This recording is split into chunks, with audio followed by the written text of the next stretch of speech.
Well, it's time now on the InWheelTime Car Talk Show for This Week in Auto History. And we actually had a bit of history live and in living color here about Absolutely. 20 minutes ago. Yes. So if you missed it, you'll have to check it out on a podcast. Was very nice. Very nice. Yeah. All right, time now for Auto History, Mr. Mars. All right. Starting in 1915, Packard introduces the Twin 6. And it was really two sixes put together. So they created their V12 is what it amounted to. And what they were doing this for was to stay competitive with the really luxury cars of the time, the Pierce Arrow and the Rolls Royce. Now, this particular one, they started out initially with 424.1 cubic inch with 88 horsepower at 2,600 RPM. And it became a symbol of prestige, and it's really what put Packard up there as a premier automaker. Then going up to 1933, the first American drive-in theater opens. Now, this is cars that become part of American people moving around and getting around, so it became part of the intimate entertainment culture.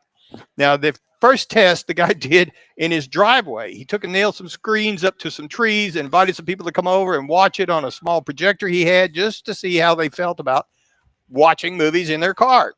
So the first one he actually built was in New Jersey, had room for 400 cars. The screen was a 40 by 50 foot screen, and the speakers were on a big tower by the screen blasting out. And so the people in the back had a little trouble hearing. But one thing also I wanted to add in here was there was a movie that came out real popular at the drive-ins in 1957. It was I Was a Teenage Werewolf. And I'm sure you, Don, you remember that one. Michael Landon was the guy that starred as the werewolf. And one of the little notes there on the screen, it says, special note, well calculated to frighten all blondes, brunettes, and redheads into the nearest male's protecting arms. Don still uses that on his business card, personal business card. Moving on to 1940, GM introduces the Hydra-Matic transmission. Now, this is the first mass-produced fully automatic transmission, the Hydra-Matic. Came out first in the Oldsmobile models to eliminate the manual gear shifting, and so kind of move that Oldsmobile more up into the luxury market. And it influenced almost everybody started going to this, and they used the basic design to build their own. Now, one thing that was that helped to promote it, 1948 Ford Deluxe convertible. It's automatic. It's systematic. It's Hydra-Matic. It's greased lightning. Greased lightning. 1958, Chevrolet introduces the El Camino.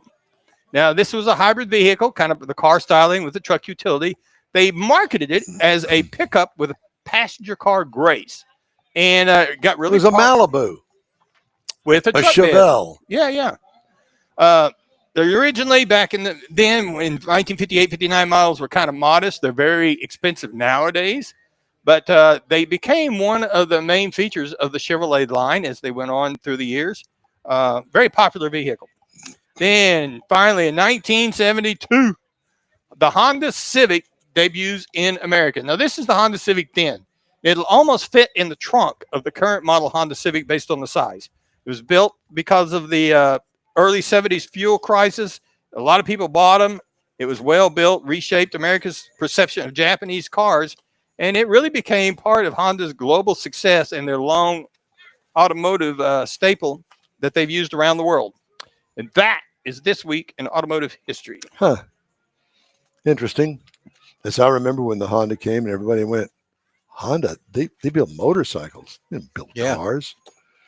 friend of mine in middle school had a Honda 50. Man, I thought that thing was the bomb. Yeah, they were fast little bikes. Well, I mean, it was better than my time, homemade motorbike that I built on a 20-inch frame. Well, you're a little kid, and you got all that, horsepower and testosterone going. Yeah.